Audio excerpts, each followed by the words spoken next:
नमस्कार, मैं अतुल ठाकुर आप सभी का एक बार फिर से अपने चैनल में हार्दिक स्वागत करता हूं। आज की इस वीडियो में हमारा टॉपिक रहेगा हिंदी साहित्य आधुनिक काल भाग 22, जिसमें कि हमारे टॉप 25 बहुविकल्पीय प्रश्न जो हैं होने वाले हैं। इस वीडियो में प्रश्न रहेंगे जैसे कि सप्तपर्णा किसकी कृति है, हृदय का मधुभार काव्य रचना है, पंचवटी प्रसंग काव्य के रचयिता कौन है, पंत को किस काव्य कृति पर ज्ञानपीठ पुरस्कार मिला था, तेरा वैभव देखूं या जीवन का क्रंदन देखूं, यह पंक्ति किसकी है।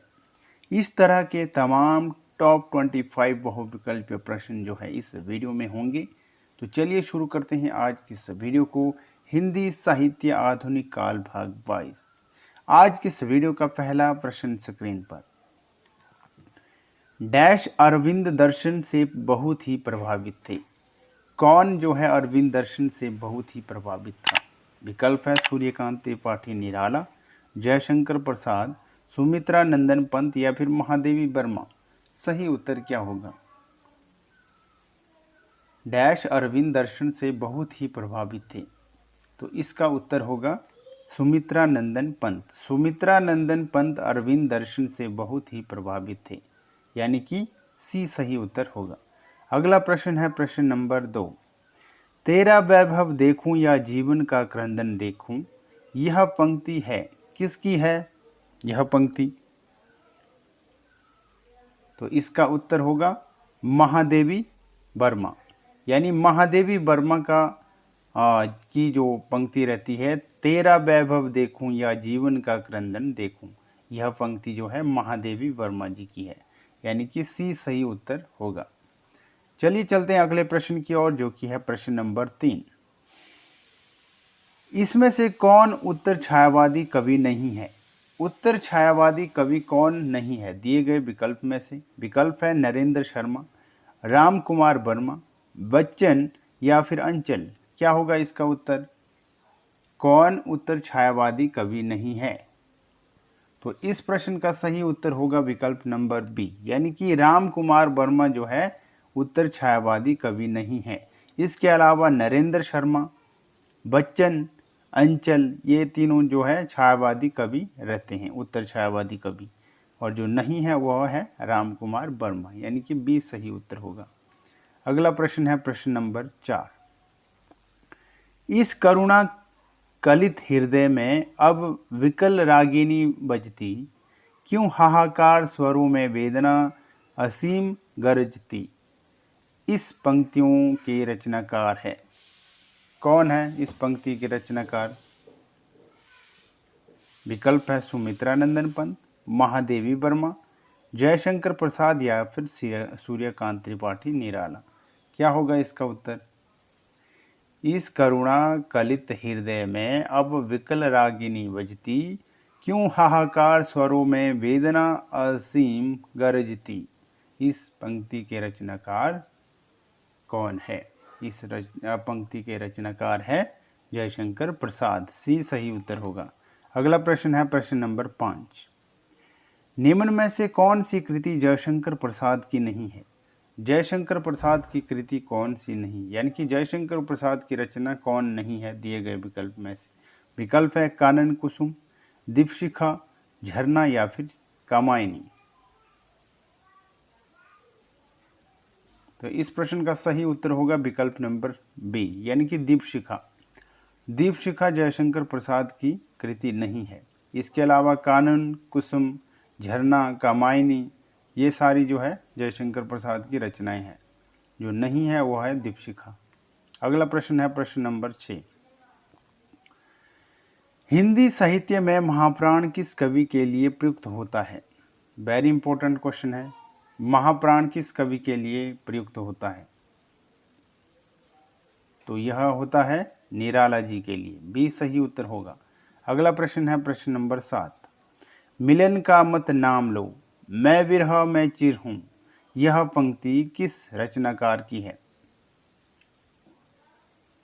मिलन का मत नाम लो, मैं विरह में चिर हूं, यह पंक्ति जो है वह है महादेवी वर्मा जी की, ए सही उत्तर होगा।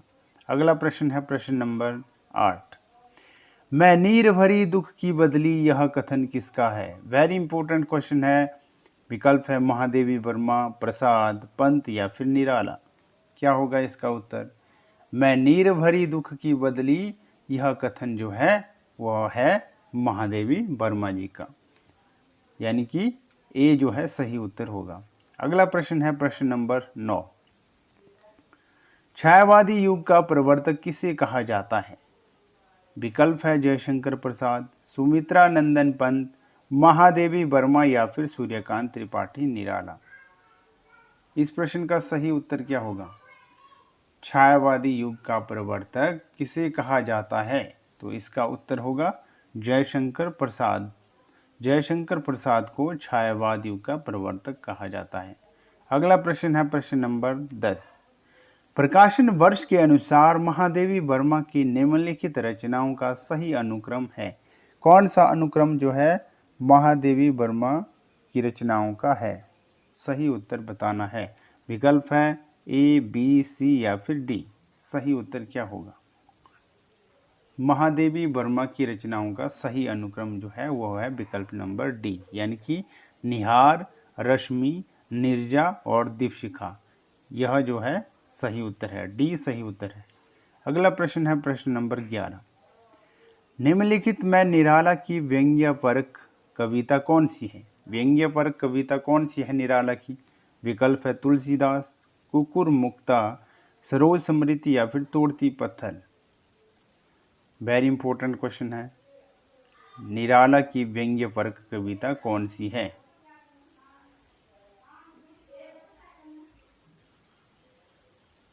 तो इसका उत्तर होगा विकल्प नंबर बी, यानी कुकुर मुक्ता जो है निराला की जो है व्यंग्यपरक कविता है। बी सही उत्तर होगा। अगला प्रश्न है प्रश्न नंबर 12। निराला की बादल राग कविता का संबंध है। निराला की बादल राग कविता का संबंध जो है किससे है? छायावादी सौंदर्य से, प्रगतिवादी चेतना से, प्रयोगवादी चेतना से या फिर प्रकृति के सौंदर्य से। क्या होगा इसका उत्तर? निराला की बादल राग कविता का संबंध जो है किससे है? तो इसका संबंध है प्रकृति के सौंदर्य से। निराला की बादल राग कविता का संबंध है प्रकृति के सौंदर्य से। अगला प्रश्न है प्रश्न नंबर 13। पंत को किस काव्य कृति पर ज्ञानपीठ पुरस्कार मिला था? लोकायतन, चिदंबरा, पल्लव या फिर ज्योत्सना। पंत को किस काव्य कृति पर ज्ञानपीठ पुरस्कार मिला था? तो इनको मिला था चिदंबरा के ऊपर ज्ञानपीठ पुरस्कार। बी सही उत्तर होगा। अगला प्रश्न है प्रश्न नंबर 14। छायावाद का पूर्वाभास किस कवि की रचनाओं में प्रकट हुआ? छायावाद का पूर्वाभास किस कवि की रचनाओं में प्रकट हुआ? विकल्प है मुकुटधर पांडे, रूप नारायण पांडे, लोचन प्रसाद पांडे या फिर श्याम नारायण पांडे। छायावाद का पूर्वाभास जो है किस कवि की रचनाओं में प्रकट हुआ? तो इसका उत्तर होगा मुकुटधर पांडे। मुकुटधर पांडे की रचना में छायावाद का पूर्वाभास जो है प्रकट हुआ है। अगला प्रश्न है प्रश्न नंबर 15। चित्रात्मक भाषा एवं लाक्षणिक पदावली किस युग की कविता की विशेषता है? विकल्प है छायावाद, प्रगतिवाद, प्रयोगवाद या फिर इनमें से कोई नहीं। तो इस प्रश्न का उत्तर होगा छायावाद। चित्रात्मक भाषा एवं लाक्षणिक पदावली जो है छायावाद कविता की विशेषता है, यानी कि ए सही उत्तर होगा। अगला प्रश्न है प्रश्न नंबर 16। आधुनिक काल की किस काव्यधारा में रहस्यवाद की भावना पाई जाती है? द्विवेदी युग में, छायावाद युग में, प्रगतिवाद में या फिर प्रयोगवाद में।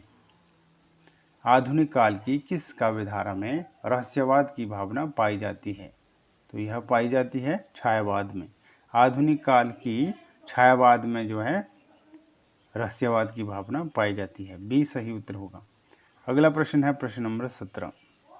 निराला का जन्म कहाँ हुआ था? वेरी इंपॉर्टेंट क्वेश्चन है। यूपी पीएचडी 2004 में पूछा गया था। विकल्प है उत्तर प्रदेश, उड़ीसा, बंगाल या फिर बिहार। निराला का जन्म कहाँ हुआ था, यानी कि सूर्यकांत त्रिपाठी निराला का जन्म कहाँ पे हुआ था? तो इसका उत्तर होगा बंगाल में।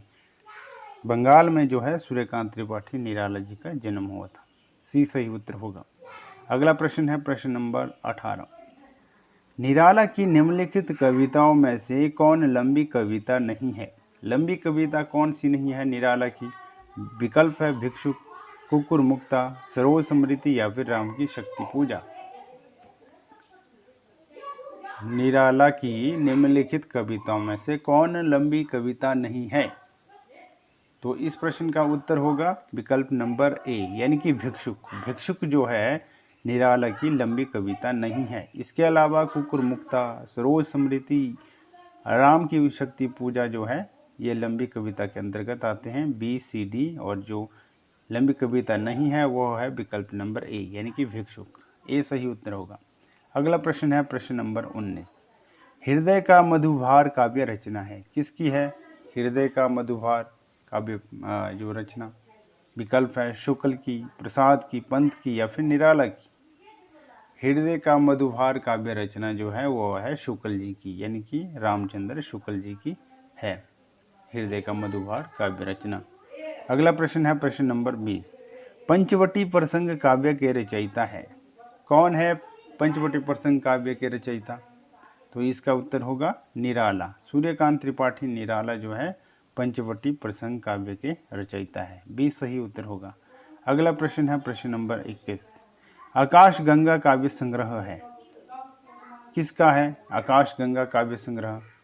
तो इस प्रश्न का उत्तर होगा राम कुमार वर्मा, यानी कि आकाश का गंगा जो है काव्य संग्रह है राम कुमार वर्मा जी का। सी सही उत्तर होगा। अगला प्रश्न है प्रश्न नंबर 22। प्रश्न नंबर 22 है सप्तपर्णा किसकी कृति है? विकल्प है निराला, प्रसाद, महादेवी वर्मा या फिर पंत। तो सप्तपर्णा है महादेवी वर्मा की काव्य कृति, यानी कि सी सही उत्तर होगा। अगला प्रश्न है प्रश्न नंबर 23। रबड़ छंद या केंचुआ छंद किस कवि की कविताओं को लक्ष्य कर कहा गया है? वेरी इंपॉर्टेंट क्वेश्चन है। विकल्प है दिनकर, धूमिल, निराला या फिर मुक्तिबोध। रबड़ छंद या केंचुआ छंद किस कवि की कविताओं को लक्ष्य कहकर कहा गया है? तो इसका उत्तर होगा निराला, सूर्यकांत त्रिपाठी निराला। सी सही उत्तर होगा। अगला प्रश्न है प्रश्न नंबर 24। आज की इस वीडियो का सेकंड लास्ट प्रश्न है जयशंकर प्रसाद की किस कृति को पहले ब्रज भाषा में तथा बाद में खड़ी बोली में रूपांतरित कर दिया गया? विकल्प है प्रेम पथिक, कानन कुसुम, झरना या फिर आंसू। जयशंकर प्रसाद की किस कृति को पहले ब्रज भाषा में तथा बाद में खड़ी बोली में रूपांतरित कर दिया गया? तो इसका उत्तर होगा प्रेम पथिक। प्रेम पथिक को पहले ब्रज भाषा में और बाद में जो है खड़ी बोली में रूपांतरित कर दिया गया था। ये सही उत्तर होगा। आज के इस वीडियो का लास्ट प्रश्न है, अंतिम प्रश्न, प्रश्न नंबर 25। निराला की जूही की कली उदाहरण है, किसका उदाहरण है निराला की जूही की कली? मात्रिक छंद का, वर्णित छंद का, मुक्तक छंद का या फिर इनमें से कोई नहीं? क्या होगा सही उत्तर? निराला की जूही की कली उदाहरण है, किसका उदाहरण है? तो सही उत्तर होगा मुक्त छंद का उदाहरण है, यानी कि सी सही उत्तर होगा। तो आज की यह वीडियो थी हिंदी साहित्य आधुनिक काल भाग 22, जो कि हमारा कंप्लीट हो चुका है। इसमें जो हमारे टॉप 25 बहुविकल्पी प्रश्न थे, मोस्ट इम्पोर्टेंट क्वेश्चन थे कॉम्पिटिटिव एग्ज़ाम के लिहाज से। तो आज की यह वीडियो हमारी यहीं पे समाप्त होती हुई, और अब मिलेंगे हम आने वाली हमारी जो अगली वीडियो होगी आधुनिक काल हिंदी साहित्य का आधुनिक काल भाग 23। शीघ्र ही हम एक बार फिर से मिलेंगे। तब तक के लिए दीजिए इजाज़त। नमस्कार।